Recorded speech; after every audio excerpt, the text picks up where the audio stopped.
कार्बनिक यौगिकों के प्रकार क्या पढ़ेंगे जी? कार्बनिक यौगिकों के प्रकार, ठीक है ना जी। इसके पहले वाले हम लोग जो है चैप्टर है, इसके पहले वाले क्लास में क्या पढ़े थे कि आपके कार्बन क्या है और उससे किस प्रकार के यौगिक बनते हैं। नहीं, और क्या पढ़े थे हम लोग?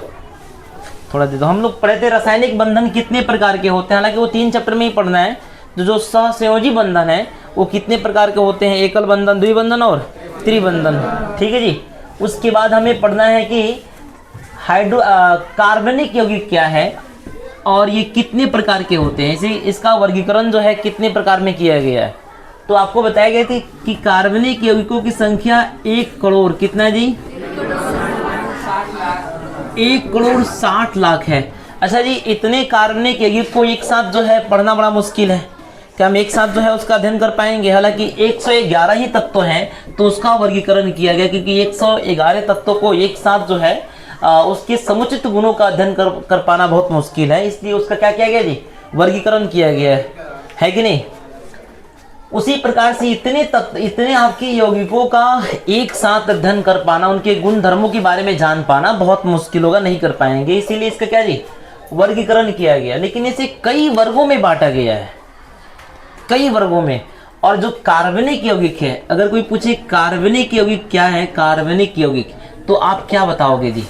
कार्बन से बने यौगिक को क्या कहते हैं? कार्बनिक यौगिक। तो उसमें कार्बन के अलावे क्या होते हैं? ऑक्सीजन हो सकता है, क्लोरीन हो सकता है, सल्फर हो सकता है, सल्फर को ही गंधक कहते हैं, और भी आपके कुछ हो सकते हैं, ठीक है ना जी। तो ये आपके कहलाते हैं कार्बनिक यौगिक। तो कार्बनिक यौगिक के विभिन्न प्रकार हैं, जिसमें से सबसे सरलतम रूप कौन है? तो हाइड्रोकार्बन। कौन है जी? सबसे आपके सरल कार्बनिक यौगिक कौन है? हाइड्रोकार्बन। तो हमें बस हाइड्रोकार्बन के बारे में थोड़ा सा पढ़ना है, ठीक है ना जी, सभी के बारे में नहीं पढ़ना, ठीक है जी। कार्बनिक यौगिक में सबसे सरल कार्बनिक यौगिक कौन है जी? हाइड्रोकार्बन है, और हमें उसके बारे में विधिवत रूप से पढ़ना है। वो भी आपके हाइड्रोकार्बन के कई प्रकार हैं, उसमें से कुछ ही पढ़ना है, हमें पूरा नहीं पढ़ना है। तो सबसे पहले हम ये जानेंगे कि हाइड्रोकार्बन है क्या है हाइड्रोकार्बन जी? नाम में देखें तो एक हाइड्रोजन आ रहा है, दूसरा कार्बन आ रहा है, हाइड्रोजन और कार्बन। तो हाइड्रोजन और कार्बन से बनने वाले यौगिक को क्या कहते हैं? हम हाइड्रोकार्बन कहते हैं। क्या कहते हैं जी? नाम में ही इसके है हाइड्रोजन, और यहाँ पे क्या है जी? कार्बन। तो हाइड्रोजन और कार्बन से बनने वाले यौगिक क्या कहलाते हैं जी? हाइड्रोकार्बन। कोई दिक्कत तो नहीं है? हाइड्रोजन और कार्बन से बनने वाले यौगिक हाइड्रोकार्बन। कोई पूछेगा सबसे सरलतम आपके कार्बनिक यौगिक कौन है, तो क्या बताएंगे आप? हाइड्रोकार्बन। सबसे सरलतम, सबसे सरल कौन है? तो हाइड्रोकार्बन। बाकी इसके अलावा जो भी आपकी कार्बनिक यौगिक हैं बहुत कठिन है, आपके लंबे लंबे चेन वाले हैं और अलग अलग श्रृंखला वाले हैं, ठीक है ना जी। चलिए, तो इसके बारे में हम पढ़ना है। हाइड्रोकार्बन को 3 भागों में बांटा गया है। कितने भाग में जी? 3 भाग में। पहला का नाम क्या है जी? एलिफेटिक। क्या है जी? एलिफेटिक, एलिसाइक्लिक और एरोमेटिक। अब सबसे पहली बात यह है कि हमें 10th क्लास में ये और ये नहीं, बस इसका इंट्रोडक्शन पढ़ेंगे हम और आगे बढ़ेंगे इसके प्रकार के बारे में, और इसमें विधिवत हमें जानकारी नहीं लेना है, हमें इसके बारे में टोटल पढ़ना है। किसके बारे में जी? एलिफेटिक, ठीक है ना जी। तो एलिसाइक्लिक और एरोमेटिक के बारे में हम लोग थोड़ा सा इंट्रोड्यूस होंगे, उसके बारे में जानेंगे कि होता क्या है, उसके बाद हम ये पढ़ेंगे। एलिफेटिक को कितने भागों में बांटा गया जी? 2 भाग में। पहला संतृप्त हाइड्रोकार्बन, दूसरा असंतृप्त, सैचुरेटेड और अनसैचुरेटेड, ठीक है ना जी। अब देखिए यहाँ पे सैचुरेटेड जो हाइड्रोकार्बन है उसके दूसरे नाम भी है, पैराफिन भी है, एल्केन भी है। तो हो सकता है कि नाम में आप फंस जाइए, इसे रट्टा मारना पड़ेगा। संतृप्त हाइड्रोकार्बन को क्या बोलते हैं? पैराफिन भी कहते हैं, और इसका क्या नाम है जी? एल्केन है। एल्केन तो जरूर याद रहना चाहिए, क्योंकि हम लोग इसी नाम के साथ आगे बढ़ेंगे, ठीक है ना जी। संतृप्त हाइड्रोकार्बन का नाम क्या है जी? एल्केन। संतृप्त हाइड्रोकार्बन का नाम एल्केन। कभी कभी ऑब्जेक्टिव क्वेश्चन में पूछता है कि बताइए इसमें निम्नलिखित में कौन संतृप्त हाइड्रोकार्बन का दूसरा नाम है, तो ये क्या हो जाएगा जी? पैराफिन हो जाएगा। क्या हो जाएगा जी? पैराफिन, एल्केन, ये तीनों नाम याद होना चाहिए। जो असंतृप्त हाइड्रोकार्बन है, जिसको अनसैचुरेटेड आपका जो है हाइड्रोकार्बन कहते हैं, ये 2 प्रकार के होते हैं। कितने जी? ये 2 प्रकार के होते हैं। कितने प्रकार के जी? 2। एक का नाम क्या है? ऑल्फिन या एल्काइन। देखिए एल्केन को इंग्लिश में कैसे लिखेंगे हम लोग, ALKANE, ये आपका स्पेलिंग याद होना चाहिए, ALKANE। जब हम लोग IPAC नेम पढ़ेंगे तो वहां पे IUPAC नेम वहां पे ये मदद करेगा। अगर उससे इंग्लिश में पढ़ते हैं तो हिंदी में पढ़ेंगे तो कोई बात नहीं, ठीक है जी। चलिए यहाँ पे, और ये इसका नाम क्या है जी, ओल्फिन या एल्किन। असंतृप्त हाइड्रोकार्बन कितने, 2। पूछा जाएगा कि एल्किन जो है संतृप्त क्या असंतृप्त, तो असंतृप्त। एक और तरीका है यहाँ पे जान लीजिए, जो संतृप्त हाइड्रोकार्बन है इसमें कार्बन के बीच कितने बॉन्ड होता है जी, सिंगल बॉन्ड होता है, कार्बन के बीच हमेशा सिंगल बॉन्ड, तो ये क्या हो जाएगा संतृप्त। अगर कार्बन के बीच अगर डबल बॉन्ड हो जाए या ट्रिपल बॉन्ड हो जाए तो क्या हो जाएगा, वो असंतृप्त, ठीक है जी। यदि कार्बन के बीच, 2 कार्बन के बीच डबल बॉन्ड या ट्रिपल बॉन्ड हो जाए तो क्या हो जाएगा, असंतृप्त हो जाएगा, ठीक है ना जी। अब यहाँ पे देखिए असंतृप्त हमने बताया कितने, 2 प्रकार के, कौन कौन जी, ओल्फिन, और ओल्फिन को का दूसरा नाम एल्कीन है। एल्कीन को इंग्लिश में ऐसे लिखेंगे ALKENE, दिमाग में रखेंगे एल्कीन, ठीक जी। चलिए इसमें क्या कार्बन के बीच क्या होता है, डबल बॉन्ड होता है। अगर डबल बॉन्ड है तो समझ लेना क्या है, वो एल्कीन है। कोई दिक्कत जी, यहाँ देखा जाए एसिटिलीन या एल्काइन, यहाँ कार्बन के बीच कितने बंधन जी, ट्रिपल बॉन्ड होता है, किसके बीच जी, कार्बन के बीच, और 3 ही बंध में मैक्सिमम आपके 3 ही बंधन होते हैं, एकल, द्वि और त्रि, सिंगल, डबल और ट्रिपल, ठीक जी। कोई दिक्कत है नहीं है, आगे बढ़ते हैं फिर। चलिए हमने यहाँ पे जाना कि हाइड्रोकार्बन क्या है, हाइड्रोजन और कार्बन से बनने वाले यौगिक को क्या कहते हैं, हाइड्रोकार्बन कहते हैं, ठीक है ना जी। ये आपके कार्बनिक यौगिक का सबसे सरलतम, सबसे आपके सरल यौगिक होता है। ये 2-3 प्रकार के होते हैं, एलिफैटिक, एलिसाइक्लिक और एरोमेटिक, एलिफैटिक, एलिसाइक्लिक और एरोमेटिक। अब यहाँ देखिए, एक है आपका यहाँ पे एलिफैटिक को 2 भागों में बांटा गया है, संतृप्त और असंतृप्त, संतृप्त और असंतृप्त, ठीक। संतृप्त का दूसरा नाम पैराफिन या एल्केन। चलिए इसमें क्या होता है, कार्बन के बीच सिंगल बॉन्ड होता है।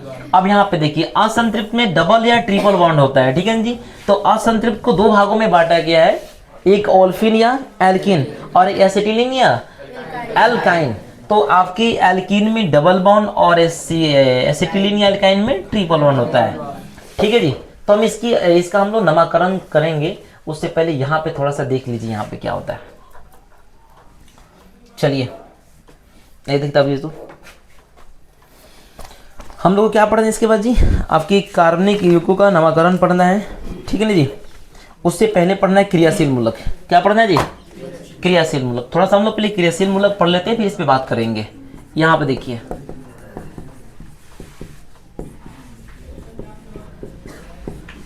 क्रियाशील मूलक, इसको बोलते हैं फंक्शनल, ठीक है। क्या बोलते हैं इसको जी, फंक्शनल ग्रुप बोलते हैं। चलिए तो ये क्रियाशील मूलक कहते किसको हैं।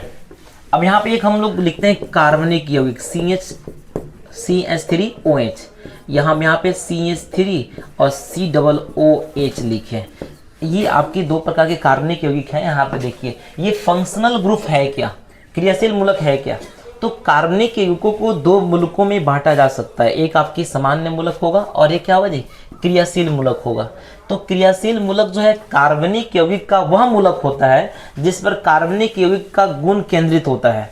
जो कार्बनिक यौगिक के गुण का निर्धारण करे उसी को क्या बोलते हैं हम, क्रियाशील मूलक कहते हैं।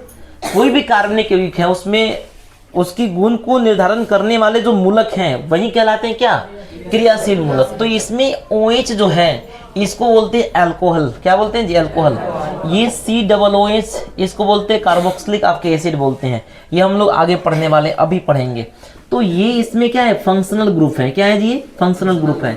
इसमें ये फंक्शनल ग्रुप है, इसका गुण कैसा होगा तो ऐसा होगा। ये निर्धारित करेगा, OH निर्धारित करेगा कि CH3 और OH का गुण कैसा होगा। समझ में आई बात जी।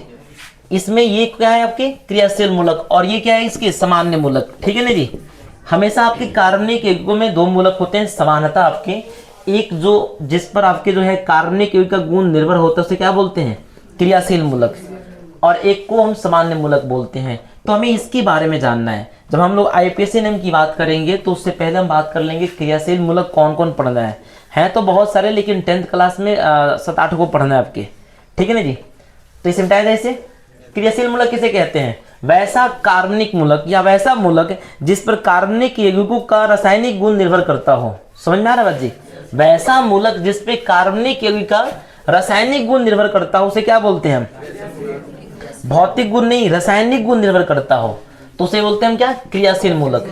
चलिए, क्रियाशील मूलक बहुत हैं लेकिन यहाँ पे हमको कम ही पढ़ना है तो हम लोग कम ही पढ़ेंगे जी। चलिए हम लोग क्या पढ़ेंगे जी? क्रियाशील समूह की सूची पढ़ेंगे। जो 10th क्लास में हमें क्रियाशील समूह पढ़ना उसके बारे में हमने जाना कि क्रियाशील समूह कहते किसे? कोई बताएगा जी? कोई बताओ, कोई बता दो क्रियाशील समूह किसे कहते हैं? खड़ाइए, खड़ाइए ना, बताइए। आपकी आवाज तो नहीं आएगी लेकिन कोई बात नहीं, बोलिए। हाँ बंद कर दो फैन जी, बंद कर दो। अरे बंद कर, बोलिए। अभी बताएं कि वैसा समूह जिस पर कार्बनिक यौगिकों का रासायनिक गुण निर्भर करता हो। बैठिए ना। वैसा समूह जिस पर कार्बनिक यौगिक का रासायनिक गुण निर्भर करता हो उसे क्या कहते हैं हम? क्रियाशील समूह कहते हैं। और जो दूसरा समूह होता है उसको सामान्य या अक्रियाशील समूह कह सकते हैं। जैसे यहाँ पे CH3 है और OH है तो ये क्या है? आपके क्रियाशील समूह। और ये क्या है? सामान्य बोल सकते हैं या अक्रियाशील समूह बोल सकते हैं। क्या बोल सकते हैं जी? अक्रियाशील समूह। समझ में आ रही बात जी? चलो जी, तो हम जानेंगे कि OH एक क्रियाशील समूह है लेकिन इसके अलावा और क्या क्या पढ़ना है। तो यहाँ पे कुछ क्रियाशील समूह की सूची पढ़िए। यहाँ पे OH ये क्या है जी? इसे क्या बोलते हैं? अल्कोहल। इसे क्या बोलते हैं? अल्कोहल बोलते हैं। क्या बोलते हैं इसे जी? अल्कोहल। ये अल्कोहल समूह की आपकी क्या है जी? क्रियाशील समूह है। तो इसका स्ट्रक्चर कैसा होता है? संरचना कैसा होता है कि नहीं? अब देखिए यहाँ पे ऑक्सीजन जो है, याद करो, डबल बॉन्ड बनाता है। क्या बनाता है जी? Double bond. तो एक बॉन्ड के साथ तो जुड़ जाएगा किससे जी? हाइड्रोजन से। हाइड्रोजन एक ही बॉन्ड बनाता है बट इसका एक बॉन्ड क्या होगा जी? खाली हो जाएगा, खाली रहेगा। ये कहीं ना कहीं जाकर के किसी एल्किल से जुड़े, किसी न किसी एल्किल से जुड़ेगा, R से जुड़ेगा। ये R क्या है आपको बताएंगे हम। ये कहीं ना कहीं जाके जुड़ेगा। एक बॉन्ड खाली है। हर क्रियाशील समूह में एक बॉन्ड खाली होगा जो किसी न किसी जाकर के समूह से वो जुड़ेगा। जो नहीं कह रहे अक्रियाशील समूह, उसी से जाकर के वो जुड़ेगा और यौगिक बनाएगा। तो एक बॉन्ड तो खाली ही होगा। ठीक है जी। तो आपका क्या होता है जी? OH को क्या बोलते हैं? अल्कोहल बोलते हैं। क्या बोलते हैं? अल्कोहल। इसका संरचना कैसा होता है? कुछ ऐसा होता है। ठीक है ना जी। अब यहाँ देखिए, अल्कोहल के बाद क्या आपके आया? आपके CO। देखिए यहाँ पे CO अब में आपका 2 हो जाएगा। यहाँ पे देखिए, इसको क्या बोलते हैं? कीटोन बोलते हैं। क्या बोलते हैं जी? कीटोन। क्या बोलेंगे जी? कीटोन। अब यहाँ पे देखा जाए, यहाँ पे ये ऑक्सीजन कितना बनाएगा जी? ऑक्सीजन आपका जो है डबल बॉन्ड बनाता है ना जी। तो ये कार्बन के साथ डबल बॉन्ड के साथ जुड़ेगा। कार्बन का बंधन 4, कितना जी? 4। ऑक्सीजन 2, क्लोरीन 1 बनाता है चौपट लोग। Chlorine 1, hydrogen 1, hydrogen 1। बाप रे, सब इसमें जा रहा है। चौपट बोल दी। यहाँ देखिए, तो ये आपके कीटोन का कितना होता है? CO होता है। इसका स्ट्रक्चर कैसा होता है? ऐसा होता है। ठीक है जी। कैसा होता है जी? देखा, उल्टा कर दो, बुक्का ऐसे तो ऐसा होता है। ठीक है जी। चलिए, CHO। अब यहाँ देखिए, CHO को क्या बोलते हैं? एल्डिहाइड बोलते हैं। क्या बोलते हैं जी? एल्डिहाइड बोलते हैं। क्या बोलते हैं? एल्डिहाइड। तो ये इसे बोलते हैं एल्डिहाइड समूह बोलते हैं। और इसका क्या होता है? कंची स्ट्रक्चर, संरचना क्या होता है? कैसे जुड़ेगा? देखो, कार्बन तो 4 को बंधन बनाएगा ना जी। कौ बंधन बनाएगा? 4 को। तो यहाँ पे ऑक्सीजन है तो ऑक्सीजन तो डबल बॉन्ड से जुड़ेगा, नहीं जुड़ेगा। और एक वो हाइड्रोजन है तो ये भी सिंगल बॉन्ड से जुड़ेगा, लेकिन एक बॉन्ड यहाँ पे खाली रह गया। तो क्रियाशील समूह में मिनिमम आपके एक बॉन्ड आपके खाली रहेंगे जो किसी न किसी समूह से आपके जुड़ेंगे। तो यहाँ पे ये हो गया आपके एल्डिहाइड समूह। क्या आपके इसका हो गया संरचना, ऐसा होता है। ठीक। अब देखिए यहाँ पे COOR, इसको क्या बोलते हैं? एस्टर बोलते हैं। क्या बोलते हैं जी? एस्टर समूह बोलते हैं। देखिए, ये काफी इंपॉर्टेंट है। यहाँ से ऑब्जेक्टिव क्वेश्चन पूछता है, बताइए कि निम्नलिखित में अल्कोहल कौन है या अल्कोहल समूह कौन है। आपको दे देगा OH दे देगा, CO दे देगा, CH दे देगा, ये दे देगा। नहीं तो आपका जो है याद रहेगा, तब तो टिक करोगे जी।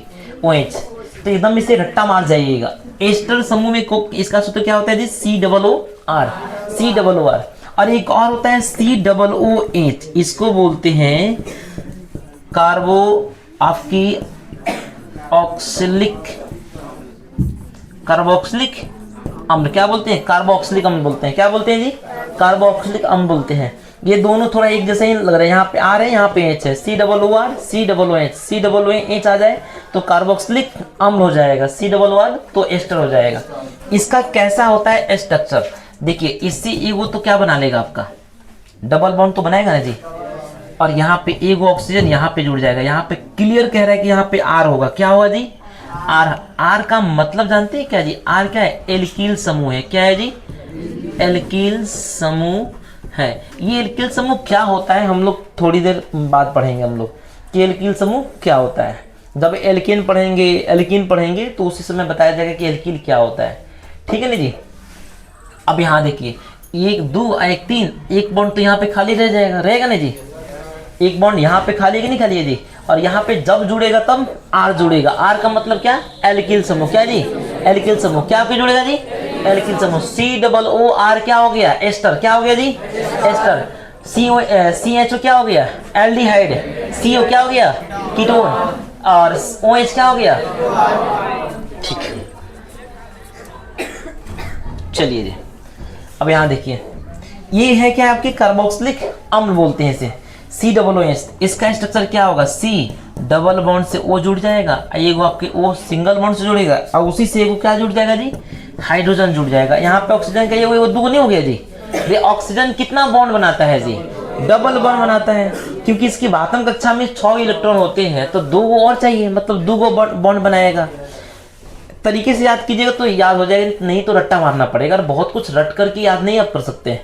क्लोरीन कितना बंधन बनाएगा, ये 1 या 2, कितना बंधन, 1 बनाएगा। क्यों, क्योंकि इसकी वातम कक्षा में 7 होते हैं, 1 और चाहिए इलेक्ट्रॉन, तो एकल बॉन्ड बनाएगा। उसके बाद जो आपकी ऑक्सीजन डबल बॉन्ड, क्लोरीन एकल बॉन्ड, आपकी हाइड्रोजन नाइट्रोजन ट्रिपल बॉन्ड। अब क्यों, क्योंकि नाइट्रोजन का 2 अब 5 हो गया, उसके साथ होता है क्या, परमाणु संख्या, तो इसकी वातम कक्षा में क्या हो जाएगा, 5, तो इसको 3 चाहिए, तो ट्रिपल बॉन्ड बनाएगा। समझ में आ रही बात जी, ऐसे याद कर सकते हैं। तो यहाँ पे क्या आपके ऑक्सीजन का डबल बॉन्ड हो गया, हाइड्रोजन का 1 बॉन्ड, कार्बन का 2 गो 3 गो, एगो खाली नहीं रह गया जी। हम कह तो रहे कि एक आपका खाली रहेगा, वहां पे कोई ना कोई समूह आकर के जुड़ेगा, हाइड्रोजन जुड़ जाएगा या कोई समूह आकर के यहाँ पे जुड़ जाएगा, ठीक है ना जी। तो ये आपके क्या हो गया, कार्बोक्सिलिक अम्ल हो गया। और भी है आपके यहाँ पे एमिनो अम्ल दिया होगा, देखिएगा एमिनो अम्ल, यहाँ पे क्या है, NH2। एमिनो अम्ल का क्या होता है सूत्र जी, NH2। क्या होता है जी, क्या होता है जी, क्या होता है जी, ऐसे दे दीजिएगा, वो अच्छा रहेगा, है ना। चलिए यहाँ देखिए क्या होता है, इसका NH2 होता है, इसका सूत्र क्या होता है जी, NH2। इसका देने का मतलब है कि यहाँ पे 1 बॉन्ड खाली है, यहाँ पे 2 बॉन्ड खाली है, समझ रहे हैं जी, ठीक है।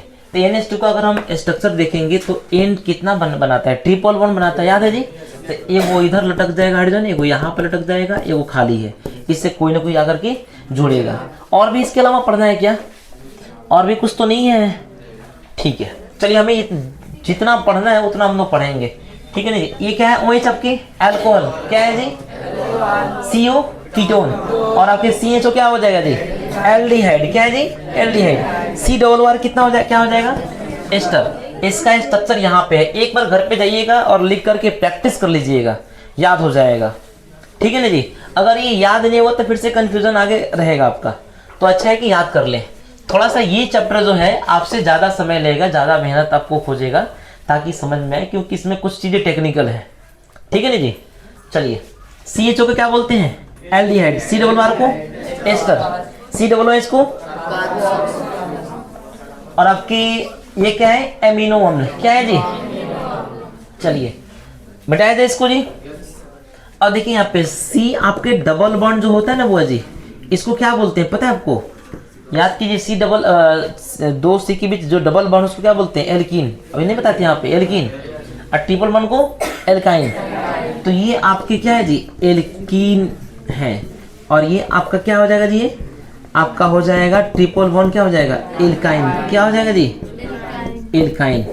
हम लोग जब हम लोग आईपीएससी में पढ़ेंगे तो इसकी आवश्यकता पड़ेगी। ये भी आपका क्या है जी, आपके क्रियाशील समूह में ही आएगा। ये भी क्या आएगा जी, क्रियाशील समूह में आएगा।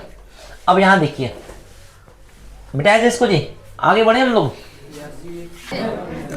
चलिए यहाँ देखिए, चलो हम लोग जो पढ़े क्या पढ़े जी, OH पढ़े, याद कर लीजिएगा। OH को क्या बोलते हैं जी, अल्कोहल बोलते हैं। और आपकी CHO को क्या बोलते हैं, एल्डिहाइड। क्या बोलते हैं जी, अरे CO को क्या बोलते हैं, कीटोन। क्या बोलते हैं, और शायद उसमें हम एक छोड़े थे तो O है। ये दोनों जगह क्या होता है, R होता है। ये क्या कहलाता है जी, ईथर कहलाता है। क्या कहलाता है मेरे बाबू बताओ, ये ईथर समूह है कि नहीं, ईथर समूह है, ठीक जी।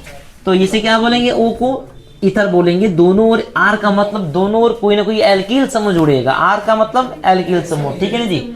और हमने बताया COO आपकी R, तो ये क्या हो जाएगा, एस्टर। क्या हो जाएगा जी, COOH क्या हो जाएगा, कार्बोक्सिलिक एसिड। क्या हो जाएगा जी, और ये है NH2। ये क्या है जी, एमिनो अम्ल। अच्छा आपको एथिल मेरे कैप्टन, चलो जी ठीक है, ये हमें पढ़ना है, इसके बारे में आ जाइए पढ़ते हैं। मिटाओ जी इसको, याद कर लेना। ओ को क्या बोलते हैं जी, ईथर बोलते हैं, ठीक है। चलिए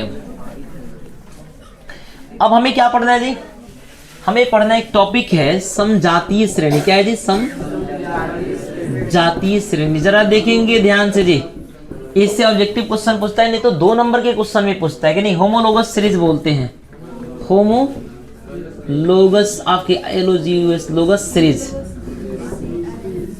चलिए ये होमोलोगस सीरीज क्या है, समजातीय श्रेणी क्या है, थोड़ा सा देखिए ध्यान, नहीं इधर उधर ना कीजिए, देखा जाए। पी लीजिए पानी, जरूरी है जी, जल ही जीवन है। समजातीय श्रेणी का मतलब यहाँ इसके नाम में परिभाषा है इसका। सम का मतलब समान, जाति का मतलब एक ही समान, एक ही आपके जाति के या एक ही गुण धर्म वाले आपके कार्बनिक यौगिकों के समूह को कहते हैं क्या हम, समजातीय श्रेणी। हमने बताया कि कार्बनिक यौगिक बहुत अधिक हैं, उसके अध्ययन के लिए बहुत अलग अलग वर्गों में बांटा गया है। तो एक ऐसा एक वर्ग के सभी आपके कार्बनिक यौगिकों के जो है गुण लगभग एक जैसे ही होते हैं, तो उसे क्या कहते हैं हम, उसी वर्ग के सभी यौगिकों को क्या बोलते हैं हम, समजातीय श्रेणी। मतलब समान जाति वाले कार्बनिक यौगिकों के श्रेणी को, सीरीज को, ग्रुप को कहते हैं क्या हम, समजातीय श्रेणी कहते हैं। और यहाँ पे खास बात क्या है कि यदि इसे क्रम में यदि अरेंज करें तो इसका अंतर कितना होता है जी, CH2 का होता है। क्या होता है जी, CH2 का। ये ऑब्जेक्टिव क्वेश्चन में पूछता है कि समजातीय श्रेणी के यौगिकों का एक क्रमशः अंतर कितना होता है, तो क्या हो जाएगा, CH2। अब यहाँ पे देखिए, अगर मान लीजिए समजातीय श्रेणी के यौगिक हैं तो उसमें अलग अलग आपके क्रियाशील समूह नहीं होगा। अगर OH है तो सभी यौगिक में क्या होगा, OH ही क्रियाशील समूह होगा। अगर COOR क्रियाशील समूह है तो सब में COOR ही होगा। समझ में आ रहा है जी। जैसे यहाँ देखिए CH आपका 3 हो जाएगा, इसमें OH है, तो फिर इसके बाद CH C2H5 OH हो जाएगा। इसके बाद आपके CH3 और H3 साथ OH हो जाएगा। तो ये है आपका क्या, समजातीय श्रेणी के ये यौगिक है ये। अब इसमें अंदर देखो, ये OH तो सब में है। समझ में आ रही बात जी। अगर एक में OH है और दूसरा में मान लीजिए CHO है, तो ये समजातीय श्रेणी के नहीं कहलाएगा। समझ रहे हैं बात जी। अब एक ही आपकी क्रियाशील समूह होना चाहिए। अब देखो यहाँ पे, इसमें 1 कार्बन, इसमें 2 कार्बन, इसमें 3 गो हाइड्रोजन, इसमें 5 गो, तो 1 गो आपके क्या हो गया जी, कार्बन ज्यादा हो गया और 2 गो हाइड्रोजन ज्यादा हो गया, नहीं हो गया जी। कितना का अंतर है, CH2 का अंतर है। तो याद कर लीजिएगा, समजातीय श्रेणी की जो आपके यौगिक हैं उनके अंतर कितने होते हैं, CH2 का होता है ना जी, CH2 का। और एक चीज और इसमें जो है, एक समान क्या होते हैं, क्रियाशील समूह होता है। ठीक है जी, आगे बढ़े हम लोग क्या, चलिए बढ़ते हैं। अब हम बात करेंगे क्या जी, आईपीएससी ने है कि नहीं, कार्बनिक यौगिकों का नामकरण। कार्बनिक यौगिकों का नामकरण। हम यहाँ पे ज्यादा अच्छा इसे लिखेंगे, हाइड्रोकार्बन का नामकरण। हाइड्रो, क्योंकि हमें यहाँ पे क्या पढ़ना है जी, हाइड्रोकार्बन पढ़ना है ना जी, तो हमें हाइड्रोकार्बन का नामकरण पढ़ेंगे, या कार्बनिक यौगिकों का नामकरण लिखे तो कोई बुरा नहीं होगा। यहाँ पे देखिए, ये दो प्रकार से नामकरण होता है। एक होता है साधारण नाम, क्या होता है जी, साधारण नाम, और एक होता है IUPAC नाम, ठीक है जी, IUPAC नाम। चलिए अब यहाँ पे साधारण नाम, सिंपल नेम ये क्या है, और IUPAC नेम ये क्या है। अब यहाँ पे समझिए, साधारण नाम का मतलब होता है कि मान लीजिए कि किसी यौगिक को जिस जगह से खोजे गए उस जगह के नाम के आधार पे, या हो सकता है कि कोई व्यक्ति उस यौगिक को खोजा तो उस व्यक्ति के नाम के आधार पे, अलग अलग आधार हो सकते हैं, व्यक्ति का नाम हो सकता है, जगह का आधार, या कुछ और भी कंडीशन हो सकता है, उसके नाम के आधार पे जो है उस यौगिक को आइडेंटिफाई किया जाता है। तो ये नाम कहलाता है क्या, आपका साधारण नाम। जैसे यहाँ पे आप पढ़े होंगे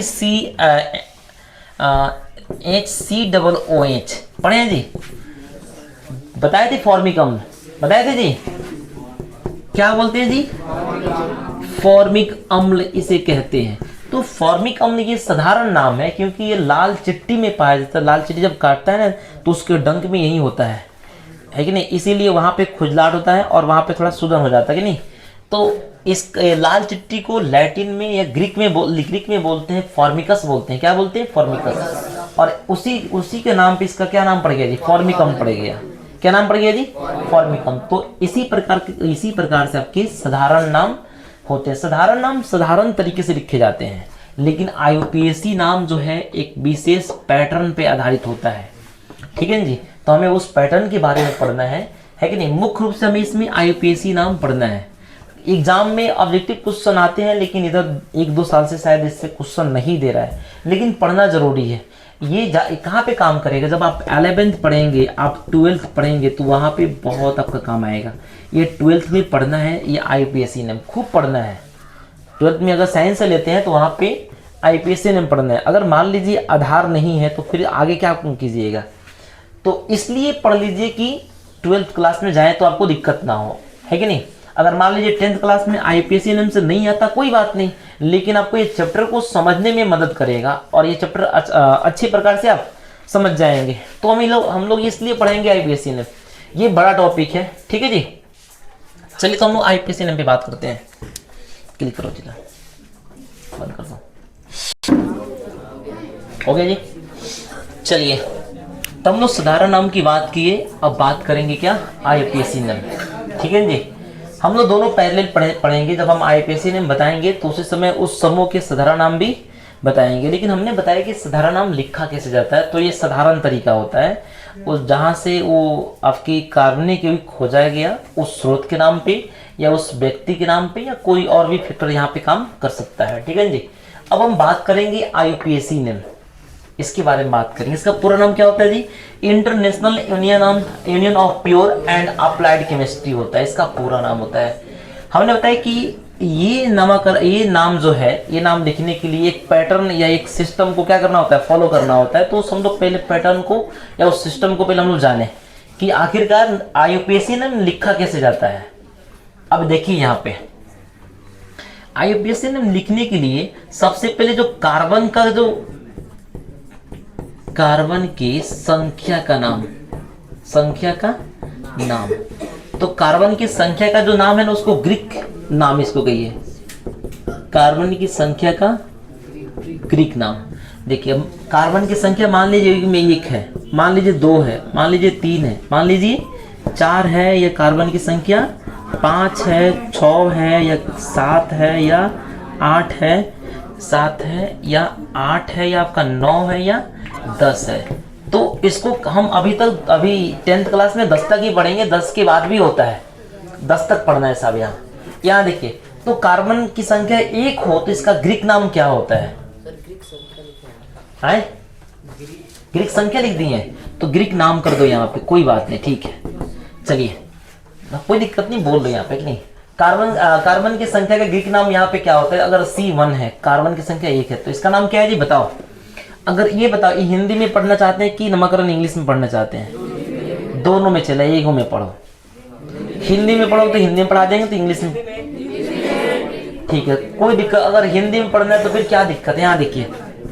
चलिए, तो इसका क्या होता है जी, इसका होता है मेथ। क्या होता है जी, मेथ। अगर इंग्लिश की बात करें तो MATH, मैथ की मेथ। एम ही नहीं चला देख तो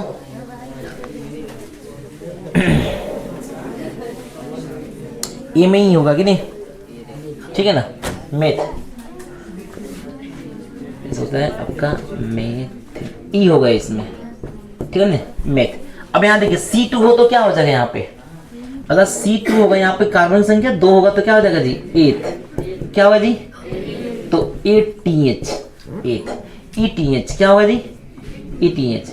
अब यहाँ देखिए 3 होगा तो क्या होगा, प्रोप। क्या होगा जी, प्रोपा। प्रोपा भी बोल सकते हैं, प्रोप भी बोल सकते हैं, ठीक है। 4 हो तो क्या होगा जी,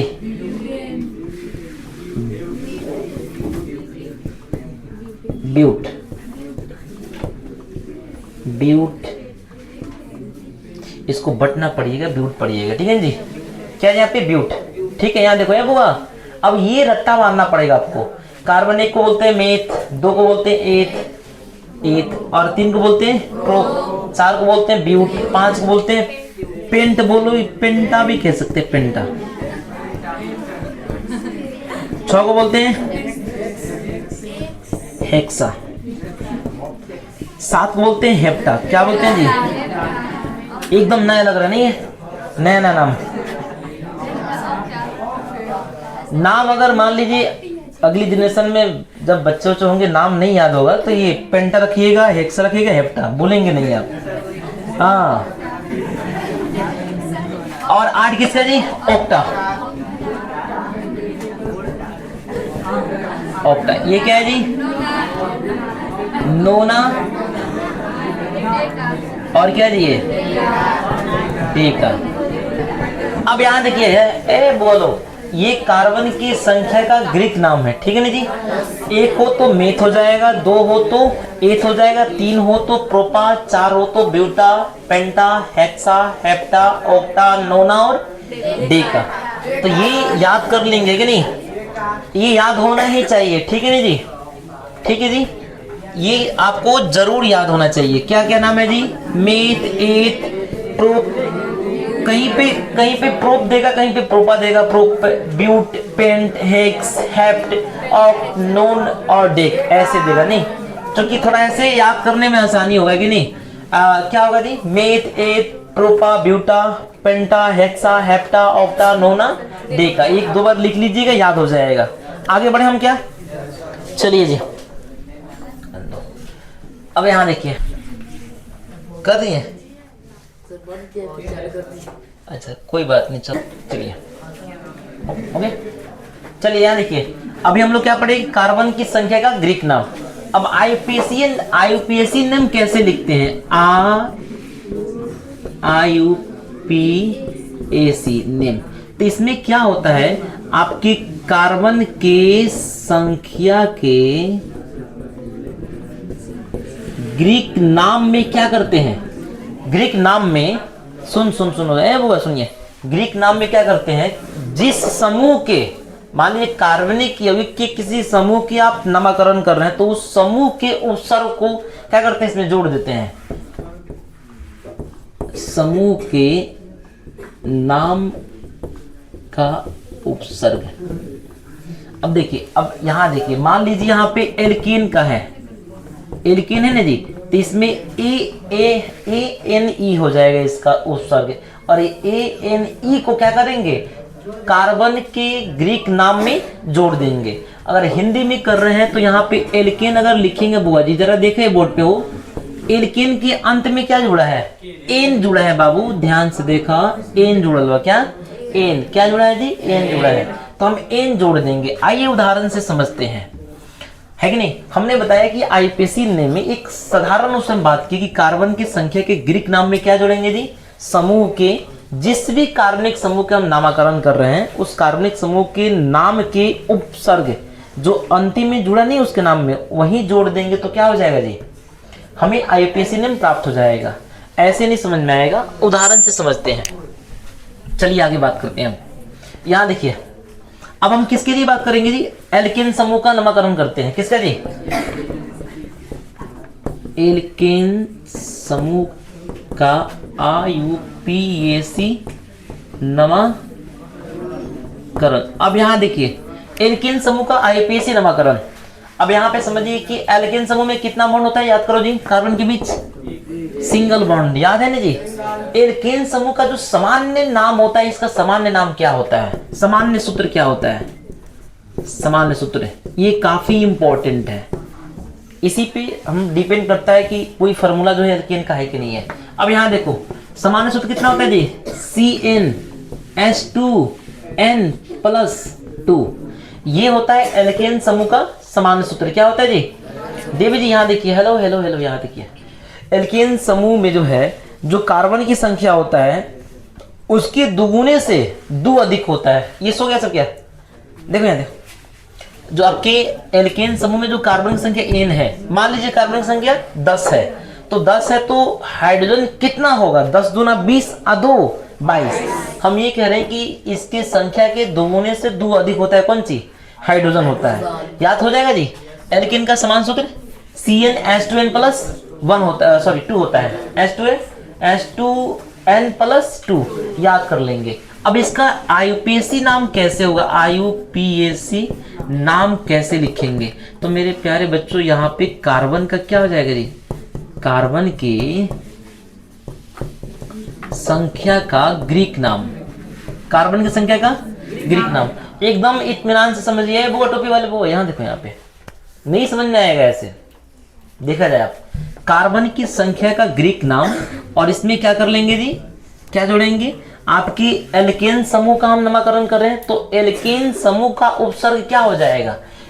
एल्केन समूह का उपसर्ग देखो, एक हो जाएगा एल्क, और क्या हो जाएगा जी? एन, तो एन हो जाएगा उपसर्ग। क्या हो जाएगा जी? उपसर्ग। तो यहाँ पे हम एन जोड़ देंगे। क्या जोड़ेंगे जी? एन जोड़ेंगे। क्या जोड़ेंगे? एन। तो अब तब क्या होगा जी?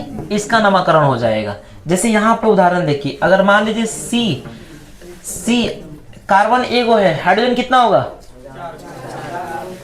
कैसे जोड़ ली? यहाँ पे एक दूना 2 और 2 4 हो जाएगा। कितना होगा जी? 4। कार्बन 2 है तो 2 दूना 4 और 2 को जोड़ देंगे, कितना होगा जी? 6 हो जाएगा। अगर यहाँ पे कार्बन 3 है, 3 दूना 6 2 8, कार्बन 4 दूना 8 2 10। समझ में नहीं आ रहा क्या? हो जाएगा ना जी। चलिए फिर, तो इसका नामकरण क्या होगा? एक कार्बन हो तो क्या बोलते हैं बताओ? मेथ बोलते हैं कि नहीं? और यहाँ पे किस समूह का है जी? एल्केन समूह का है। कैसे समझ गए? यहाँ पे एक है तो 1 दूना 2 और 2 4, मतलब एल्केन। इस सूत्र को क्या कर रहा है? इस सूत्र से एल्केन समूह का है। जब एल्केन समूह का है तो इस समूह का उपसर्ग क्या हो जाएगा? एन हो जाएगा। क्या हो जाएगा जी? एन। तो क्या हो जाएगा बुआ जी? जोड़ के देखो, मेथेन। क्या हो जाएगा जी? क्या हो जाएगा जी? CH पर क्या बोलेंगे हम? मेथेन बोलेंगे। अब यहाँ देखो 2 है तो इसको क्या बोलते हैं? प्रोप। और बुआ जी ये 2 दूना 4 और 2 6, यू एल्केन समूह का है तो एन जोड़ेंगे। तो क्या होगा? ये सॉरी मेथ एथ हो जाएगा, सॉरी एथ हो जाएगा। 2 कार्बन है तो 2 कार्बन का एथ बोलते हैं। एथ और एन क्या हो जाएगा जी? एथेन हो जाएगा। क्या हो जाएगा आपकी? एथीन हो जाएगा। अगर 3 है तो प्रोप है, तो प्रोप और एन क्या होगा जी आपके? प्रोपीन हो जाएगा। इसी तरह से 4 गो है तो आपके ब्यूट और एन ब्यूटेन हो जाएगा। हो जाएगा ना जी। तो हम चाहेंगे कि यहाँ से यहाँ तक आप छापें और इसकी बाद जो है अगला 6 गो का नाम आप लिख करके बताएं। ठीक जी, पॉज कर दीजिए। हो गया? चलो जी, ये बाकी आप लोग बना लिए? चलो, तो ये क्या हो गया यहाँ पे? इसका ये 4 को हम क्या बोलते हैं? ब्यूट बोलते हैं। ब्यूट और एन क्या हो जाएगा जी? आपका ब्यूटेन हो जाएगा। इसी प्रकार यदि C5 हो तो 5 दूना 10 और 2 12 हो जाएगा। अब तो इसमें कंफ्यूजन ना होगा कि ये किस में है, ये एल्केन है कि क्या है, ये तो तय कर लेंगे क्योंकि सामान्य सूत्र यहाँ पे है और याद होगा तो आसानी से कर पाएंगे। 5 दूना 10। अगर हम बोलेंगे कि बताओ यहाँ पे C9 है तो एल्केन के लिए एच कितना होगा, तो आप लोग बता लोगे। 9 दूना 18 2 20 हो जाएगा। ठीक है ना, अगर 8 है तो 8 दूना 16 2 18 हो जाएगा, 8 18। ठीक है ना जी, इसका नाम क्या हो जाएगा? 8 को हम ऑक्टा कहते हैं। तो ये आपके इन ऑक्टा और इन क्या हो जाएगा जी? ऑक्टेन। क्या होगा जी? ऑक्ट होता है, ऑक्ट और ओन और इन, ऑक्ट और इन क्या हो जाएगा? ऑक्टेन नहीं हो जाएगा जी? ऑक्टेन। अरे क्या नोन और इन, नोनिन क्या होगा जी? नोनिन। ठीक है जी। ऐसे यहाँ पे 5 है तो ये 5 और पेंट और एन, पेंटा क्या हो जाएगा जी? पेंटा। उम्मीद करते हैं ये समझ में आया होगा एल्केन समूह का IUPAC नाम। देखो ये बउआ है बालक, ये देखो ये बहुत आपका कोई दिक्कत नहीं, ये बहुत आपका ये सामान्य आपका है। एक फॉर्मेट बताया कि एल्केन का हम इस प्रकार से नामकरण करते हैं। जब हम इस ग्रुप के बारे में जान जाएंगे तो कुछ अलग तरीके से हम क्या करेंगे, अलग अलग के श्रृंखला वाले जो है अलग अलग श्रृंखला वाले कार्बनिक यौगिकों का नामकरण करेंगे। तो पहले ये हम लोग सीख जाए, इसके बाद क्या पढ़ेंगे जी? एल्कीन के बाद क्या आएगा? एल्कील समूह, जिसको कितना से इंडिकेट करते हैं जी? R से। याद है जी, बीच बीच में जब क्रियाशील समूह हम पढ़ा रहे थे तो उस समय क्या लिख रहे थे कि यहाँ पे R जुड़ेगा। क्या जुड़ेगा जी? R। अच्छा नहीं, वो उपाय लगा देंगे, समझ रहे हैं आप लोग? हाँ, आपस में बात कर रहे हैं। चलिए यहाँ देखिए, यहाँ देखो, यहाँ पे पंखा बंद करें, पंखा बंद कर।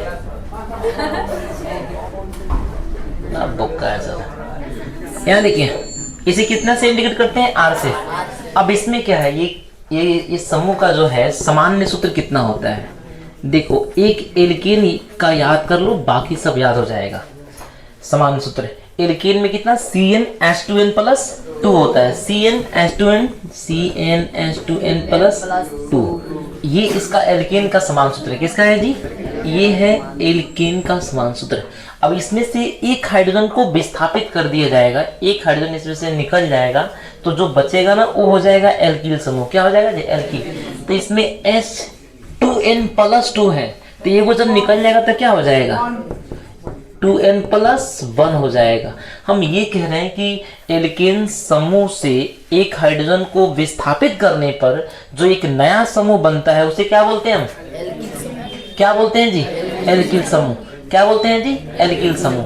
कभी कभी क्वेश्चन ऐसे ऑब्जेक्टिव पूछ देता है, यहाँ देखिएगा, पूछेगा कभी ऑब्जेक्टिव में, बताओ इसमें कितना सहसंयोजी बंधन है। ये बहुत VVI टॉपिक है। यहाँ देखिए, सहसंयोजी बंधन है, क्वेश्चन पूछता है बुआ जी, कई बार हमने देखा। यहाँ पे CH4 में सहसंयोजी बंधनों की संख्या कितनी है? ऑब्जेक्टिव क्वेश्चन में पूछेगा, क्या बताएंगे बताओ। यहाँ पे देखो, ये कार्बन कितना बनाता है? 4 गो। कौ हाइड्रोजन है? 4। तो ये 4 गो इससे लटक जाएगा, एगो यहाँ पे, एगो यहाँ पे, एगो यहाँ पे। ऐसे ही ना होगा जी? कितना है? 1 2 3 4 गो है। कितना है जी? 4 गो। कितना आंसर होगा जी?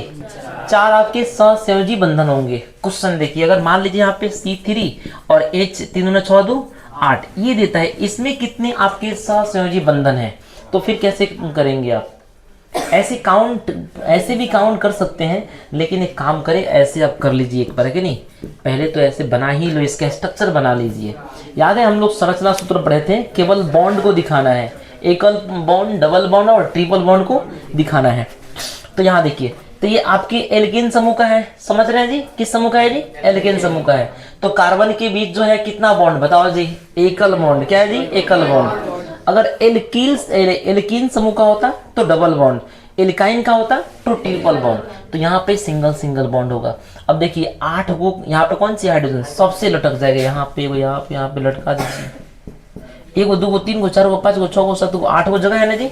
सब जगह को हाइड्रोजन को लटकाइए। तो अगर कोई कह दे कि इतना का संरचना सूत्र लिखिए तो आप ऐसे लिखेंगे, इसका संरचना सूत्र लिखे तो ऐसे लिखेंगे। समझ में आ रहा है जी?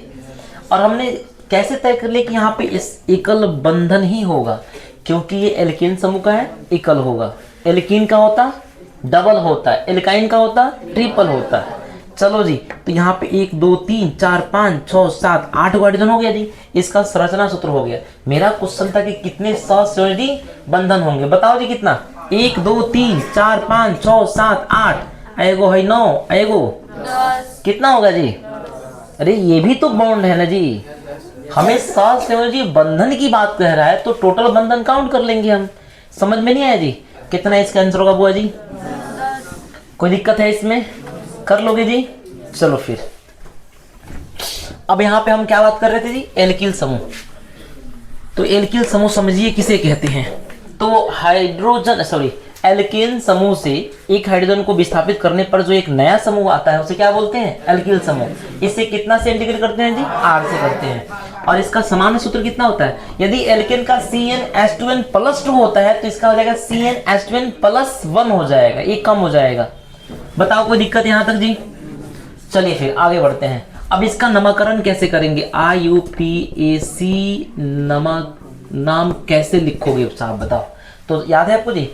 कार्बन के संख्या का ग्रीक नाम में क्या जोड़ देंगे? इस समूह का उपसर्ग जोड़ देंगे। समझ रहे? अब समूह का उपसर्ग क्या है वो यहाँ पे क्या है? एल्किल है जी, एल्किल है कि नहीं? अब इस देखो इसमें क्या है? इल्क और इल है, क्या है जी? तो इसका उपसर्ग क्या है यहाँ पे? इल। समझ में आ रहा है कि नहीं आ रहा है जी? चलो हाँ बोलो बाबू। एल्कीन है, एल्कीन इसके पहले हम लोग पढ़े हैं, एल्कीन हम लोग पढ़ लिए। ये क्या पढ़ रहे हैं? एल्कीन। सुनो सुनो, यहाँ पे एल्कीन समूह है। हम उस समय से कह रहे हैं कि एल्केन समूह में से एक वो हाइड्रोजन को निकाल दिया जाए, विस्थापित हो जाए, तो जो समूह बचेगा या जो समूह बनेगा उसे कहते हैं एल्कीन समूह। नोट कर लिए दिमाग में जी? एल्कीन का होता है CnH2n+2। एगो हटा दो तो बन जाएगा एल्कीन CnH2n+1। समझ में नहीं है जी? अब देखो इसका नामकरण करेंगे तो कार्बन के संख्या के ग्रीक नाम में क्या जोड़ेंगे? एल्किल का उपसर्ग क्या हो जाएगा? इल। क्या हो जाएगा जी? इल। चलिए यहाँ पे इल हो जाएगा, ठीक है ना जी? अब देखिए यहाँ पे उदाहरण समझते हैं। यहाँ पे जब तक उदाहरण नहीं समझेंगे तब तक क्लियर नहीं होगा। यहाँ पे C1 है तो मेरा H कितना होगा? याद करो फॉर्मूला पे, 1 2 एकम 2 1 कितना हो जाएगा जी? 3 हो जाएगा। देखो आपके एल्किल समूह में जो है एगो आपका क्या रहता है? खाली रहता है, एगो बॉन्ड खाली रहता है। और एल्किल समूह ही किसी क्रियाशील समूह से जुड़ता है या किसी अन्य समूह से जुड़ता है। समझ में आ रही बात जी? चलो इतना हो गया। अब यहाँ देखिए C2 रहेगा, 2 2 दूना 4 और 1 5। ये फॉर्मूला देखो यहाँ पे 2 दूना 4 1 2 2 दूना 4 1 5। अब देखिए C3। अब एज कितना होगा? तो 2 दूना 3 दूना 6 1 7। एज कितना होगा जी? 7। सी अब 4 है तो एज कितना बताओ? 4 दूना 8 है 1। समझ नहीं आ रहा है क्या?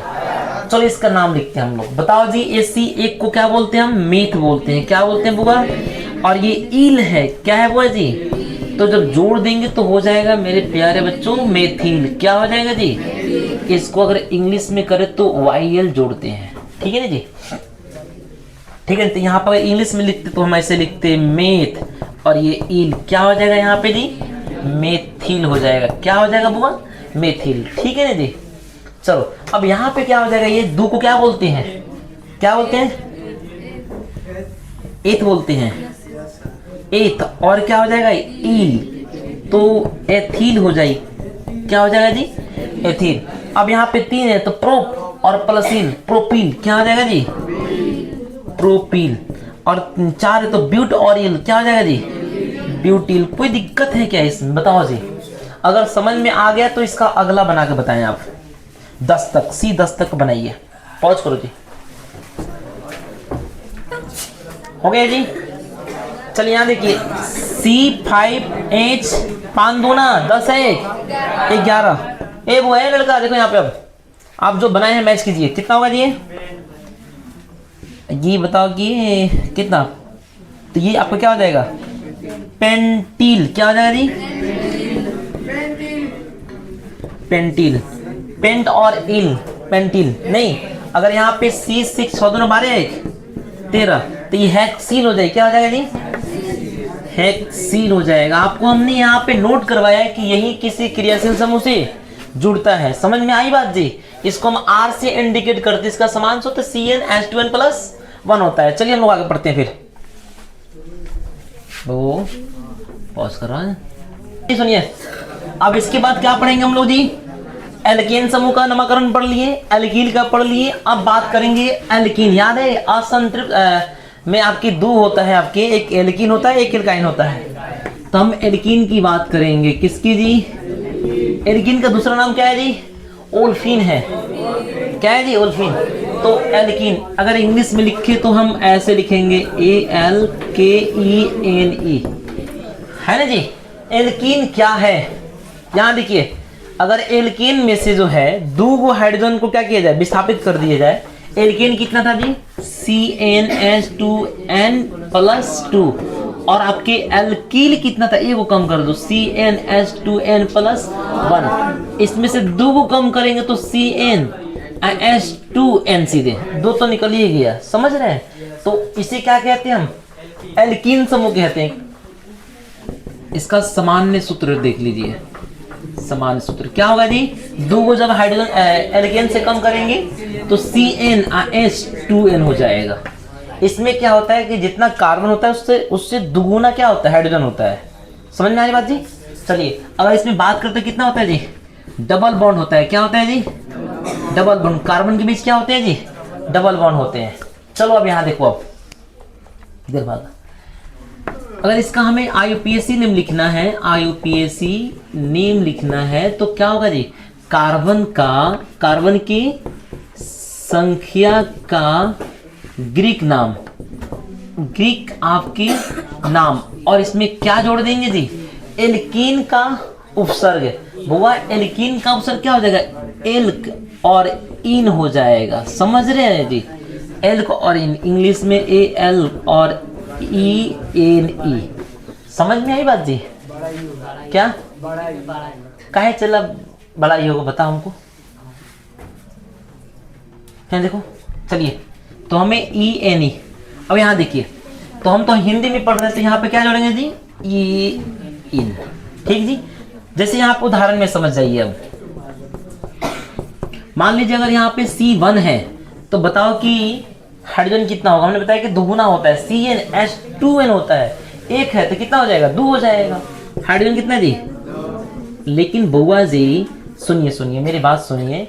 क्या यह संभव है? ये भी समझना जरूरी है, खाली नाम लिखना जरूरी नहीं है। यहाँ पे देखिए, ये क्या संभव है? यहाँ पे कम से कम कितना कार्बन होना चाहिए जी? एल्कीन के लिए कम से कम 2 कार्बन होने चाहिए। इसमें डबल बॉन्ड होना चाहिए जी कार्बन के बीच। इसमें किसके बीच डबल बॉन्ड होगा? तो ये संभव नहीं है। समझ में आई बात जी? ये संभव नहीं है। इसमें कार्बन के बीच डबल बॉन्ड होने चाहिए, कम से कम 2 कार्बन होने चाहिए। ये संभव नहीं है। अब देखिए यहाँ पे C2 2 दूना 4। इसका अगर मान लीजिए कि मुझे खींचना पड़े, संरचना खींचना पड़े, तो कैसे खींचेंगे? तो कार्बन के बीच कितने साफ डबल बॉन्ड बनेंगे? अब देखो, कार्बन हमेशा 4 बंधन बनाता है। देखो यहाँ पे कितना? 4 बंधन। तो 2 तो हो गया, आइए 2 और, इसका 2 हो गया, इसका भी 2 हो गया, तो 2 और। कितना मेरे पास हाइड्रोजन है? 4। तो एक यहाँ लटका दो, एक यहाँ, एक यहाँ, एक यहाँ। क्या बात समझ में आई? समझ में नहीं आया जी? तो इसका संरचना ऐसा हो जाएगा। इसका नामकरण कैसे होगा बताइए? अगर यहाँ पे C3 रहा तो 3 दूना 6। अगर यहाँ पे C4 रहा तो 4 दूना, C यहाँ पे 5 रहा तो 5 दूना 10। कोई दिक्कत नहीं है। और यहाँ देखो, C2 को क्या बोलते हैं? एथ बोलते हैं। क्या बोलते हैं जी? एथ बोलते हैं। एथ और इन, एल्कीन, इन, एल्कीन अंतिम में बा, एल्कीन, इन, एल्कील, इल, एल्केन, इन ना हो जाएगा जी। इसे रट्टा नहीं मारना। यहाँ पे क्या हो जाएगा जी? इन जोड़ दीजिएगा, क्या हो जाएगा? एथीन हो जाएगा। क्या हो जाएगा जी? कोई दिक्कत है क्या? नहीं है। अब यहाँ देखिए, ये क्या है? 3। तो ये क्या है? प्रूफ है। प्रूफ और इन क्या हो जाएगा? प्रोपीन। समझ नहीं आया क्या? आया? नहीं आया समझ में? चलो जी, यहाँ पे इसका नाम बताओ। खड़ा जा, इसका नाम बताइए। ब्यूटीन। क्या बात है, सुनना रहे हो कि नहीं? क्या होगा जी? ब्यूट प्लस इन ब्यूटीन। बैठ जाइए, खड़ा है तो तुम खड़ा हो, तुम बताओ ये क्या होगा जी? यहाँ देखिए, यहाँ पे बताइए क्या होगा? क्या? पेंटीन। हाँ जी, ये 5 को पेंट बोलते हैं और ये इन जुड़ेगा इसमें, तो क्या हो जाएगा जी? पेंटीन। ऐसे ही आप आगे बना लेंगे जी, कोई दिक्कत नहीं होगी। इतना छापिए आप। चलिए जी, और आज की क्लास का एक लास्ट टॉपिक रहेगा आपका क्या? एल्कीन, नहीं एल्काइन। हमने एल्केन का नाम लिखा है, एल्केन समूह का, एल्किल समूह का, और एल्कील, एल्कीन, और आपके चौथा है क्या? एल्काइन। आइए एल्काइन पे बात करते हैं। इसका दूसरा नाम एसिटिलीन भी है। क्या है जी? अब देखिए यहाँ पे अगर इंग्लिश में पढ़ते हैं तो YNE याद कर लीजिएगा। एल्काइन YNE, एल्किन में ENE, एल्केन में ANE, एल्कील में YL। ठीक है जी। यहाँ देखिए, अब इसमें क्या होता है, जो एल्केन समूह है ना जी, सामान्य सूत्र, एल्केन समूह से भी 2 कम हाइड्रोजन। हाँ, जितना कार्बन उतना नहीं, उससे 2 कम हाइड्रोजन है कि नहीं। यहाँ देखिए, यहाँ पे अगर मान लीजिए यहाँ पे कितना CN और N, इसमें एगो दुगुने से 2 कम, क्या करेंगे? दुगुने से 2 कम। एल्कीन का क्या होता है? दुगुना होता है ना जी, उसमें से 2 घटा देंगे तो क्या हो जाएगा आपका? एल्काइन का हो जाएगा, एसिटिलीन का हो जाएगा। ठीक है ना जी। हेलो, यहाँ देखिए जी, यहाँ देखिए, इसका समान सूत्र CnH2n - 2 हो जाएगा। इसका जो है आपका क्या होता है? कार्बन के बीच कितना बॉन्ड जी? Triple bond. याद रखेंगे, कार्बन के बीच कितना बॉन्ड जी? Triple bond. एल्काइन का समान सूत्र CnH2n - 2 है ना जी। एकदम ऐसे लिख लेंगे, याद हो जाएगा। CnH2n + 2। एल्केन का क्या हो जाएगा जी? एल्केन। इसके बाद एल्किल, क्या? एल्किल का CnH2n + 1। उसके बाद हो जाएगा एल्किन। एल्किन का क्या? CnH2n, और आपका हो जाएगा एल्काइन, CnH2n - ये आपका सबका समान सूत्र है। देखा जाए यहाँ पे इसका समान सूत्र हो गया। अब यहाँ पे देखिए उदाहरण जरा समझते हैं हम। इसका IUPAC नेम कैसे लिखेंगे जी? IUPAC नेम कैसे होगा? तो C के कार्बन की संख्या का क्या होगा जी? ग्रीक नाम। इसमें क्या जोड़ दें ग्रीक नाम में? ये एल्काइन का उपसर्ग है। एल्काइन में कौन सी है? आइन। एल्क और आपके आइन दोनों मिलके क्या बन जाएगा? एल्काइन। क्या बनेगा जी? तो आइन हो जाएगा। अगर इंग्लिश में बोलो तो ALK और आपके YNE, तो ये आपका हो जाएगा, इसका उपसर्ग हो जाएगा। ठीक है ना जी। तो यहाँ पे क्या? आइन हो जाएगा। ठीक है साहब, देखा जाएगा। अब उदाहरण समझते हैं। यहाँ पे क्या होगा? यहाँ पे जी देखिए, C1 हो गया तो H कितना होगा बताओ जी? फॉर्मूला से कितना हो जाएगा? 2 एकम 2, अब फिर -2, तो क्या H कितना हो जाएगा जी? 0। ये लगता है आपको संभव है जी? संभव नहीं है ये, बिल्कुल भी संभव, यह संभव कम से कम आपको कितने चाहिए जी? 2 कार्बन। अब C2, अब यहाँ पे देखा जाए, इसमें भी संभव है कि नहीं? C2 अब कितना हो जाएगा? यहाँ पे 2 दूना 4 में से 2 गया, कितना बचेगा जी? 2 बच जाएगा। अब ये इसका हम ये संभव है। ये देखो यहाँ पे इसका स्ट्रक्चर जरा बना के देखते हैं हम कैसे बनेगा। अब यहाँ पे कितना है जी? 2 दूना, यहाँ पे कितना है जी? ये किस समान सूत्र पे? इस पे है 2 है, तो 2 दूना 4 में से 2 गया, 2 आ गया, मतलब इससे मैच कर रहा है जी, इस समान सूत्र से। तो मतलब ये क्या है? आपके एल्काइन समूह का है। तो इसमें 2 कार्बन के बीच कितना? Triple bond. कितना है जी? तो दोनों कार्बन के बीच ट्रिपल बॉन्ड, एक को बच गया, तो एक हाइड्रोजन यहाँ पे, एक हाइड्रोजन यहाँ पे। इसका स्ट्रक्चर ऐसा हो जाएगा। कोई दिक्कत है जी? नहीं है। अब यहाँ देखिए इसका नाम क्या होगा बताओ जी? 2 है तो 8 क्या होगा जी? 8। और यहाँ पे क्या हो जाएगा? यहाँ पे आइन। क्या हो जाएगा जी? आइन। तो बताओ क्या होगा बुआ? आपकी एथाइन। ये समझ में नहीं आया क्या? आया ना जी। अब यहाँ देखिए बुआ, बोर्ड पे देखो, यहाँ पे C3, अब 3 है तो H कितना होगा? याद करो, 2 गुना से 2 कम है, तो 3 गुना 6 में से 2 जाएगा, 4 हो जाएगा। समझ में आ रहा है जी? अब यहाँ देखो 4 है तो 4 है तो 4 दूना 8 में से 2 गया तो 6 हो जाएगा। अब यहाँ पे 5 है तो 5 दूना 10 में से 2 खत्म तो 8 हो जाएगा ना, हो जाएगा जी। इसका नाम क्या होगा बताओ जी? इसका नाम प्रोप और आइन क्या होगा? प्रोपाइन। यहाँ पे क्या होगा? ब्यूटाइन। इसका पेंटाइन, पेंटाइन, जेठाइन नहीं होगा यार है। इसके बाद C6 को हेक्साइन हो जाएगा। नहीं तो उम्मीद करते हैं समझ में आया होगा। आया नहीं जी? कोई दिक्कत? फिर हम लोग मिलते हैं अगले क्लास में। ओके।